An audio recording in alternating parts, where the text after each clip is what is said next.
তো guys good morning, welcome to money blog. তো guys আমি বাজে 7টা, পহলে আমি উঠে পড়েছি। তো গাইস চলো ব্রাশ করে মুখ হাত ধুয়ে ফ্রেশ হয়ে নিই।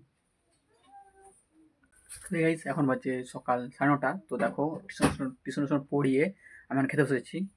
এ দেখো মুড়ি আর ঘুগনি। মা আছে কালকে সন্ধ্যাতে ঘুগনি তৈরি করেছিল, তো সেটা দিয়ে আজকে আমি মুড়ি খাচ্ছি সকালে এখন।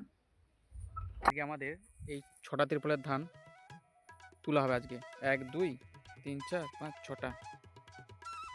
এই 6টা তিরপল আছে না, সেটা তুলে আগে তোলা হবে, কারণ এগুলো অলরেডি শুকিয়ে গেছে। প্রচুর রোদ পড়ছে, তো আজকে সব তুলবে। তুলে দেওয়ার পর এখনো এখনো 3খানা জমি কাটা আছে। একটা আছে এখানে 2.5 কাঠা আর 10 কাঠা আছে। আর 3টে জমি আছে, এখানে আছে 2.5 কাঠা, 7 কাঠা আছে আর 10 কাঠা আছে। আর 3টে জমি কাটলে হয়ে যাবে, কারণ আজ কাটা কেটে নিত, কারণ প্রতিটা গাড়ি সে পাশে চলে গেছে। গাছের ওপারে একটা, বাকি সবগুলো এই পাশে। এ পাশে ওগুলো চলে যাওয়ার পর ওইখানে উঠে চলে গেছে। তো এগুলো হচ্ছে আজকে কাটা হবে না, এগুলো সব কালকে কাটা হবে। তো যাই হোক, এই যে এই ধানগুলো আজকে, এই ধানগুলো রোদ খাওয়ার পর এগুলো ধানগুলো আজকে বস্তা হবে। বস্তা কি জানো, বস্তা হয়ে গেলে একটা সুবিধা, ওই যে মাঠে যে ধানগুলো আছে না, ওগুলো কেটে এখানে রোদ দিয়ে যাবে। না হলে কি জানো, রোদ দিয়ে যেতে পারবো না, কারণ প্রচুর চাপ পড়ে যাবে। তখন এগুলো তুলবো না ওগুলো কোথায় রাখবো, ওই সমস্যা হবে। তাই এগুলোকে আজকে তুলে দেওয়া হবে।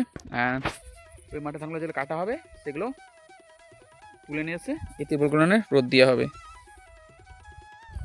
হয়ে গাইস, তো এখন যাবো বস্তা আনতে গোলাকে, কারণ আমরা সে কিছুদিন আগে ধান দিয়েছিলাম না ওই গোলাতে, সেই বস্তা ওখানে আছে, তো বস্তা আনতে যাবো।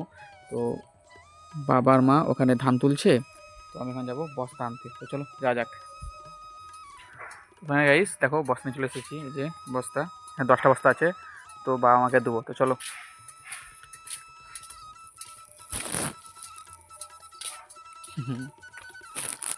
দেখো যে ধান তুলছে বস্তা, আর এপাশে তিনটে হয়ে গেছে। একটা তেগুলো বস্তা, আর এখানে একটা তেগুলো বস্তা।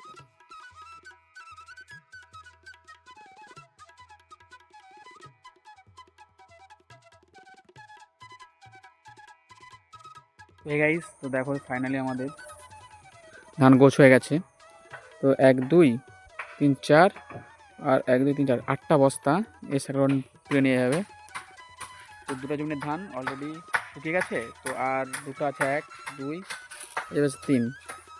1 2 আর 3, এই 3টা রোদ খাওয়ার পর কালকে তুলে নিয়ে যাবো।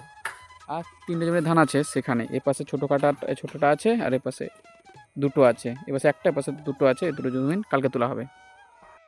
তো গাইস, তো দেখো এই যে বস্তাগুলো মাঠে লেগেছে, এখানে যে 8টা বস্তা এখানে রেখেছি।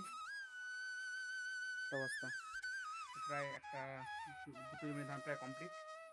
তো আর কালকের যে 3টে দেখতে পাচ্ছ, ওই তিনটের বেজে ধান দেখতে ছিল, তো 3টে ধান কালকে তুলবো।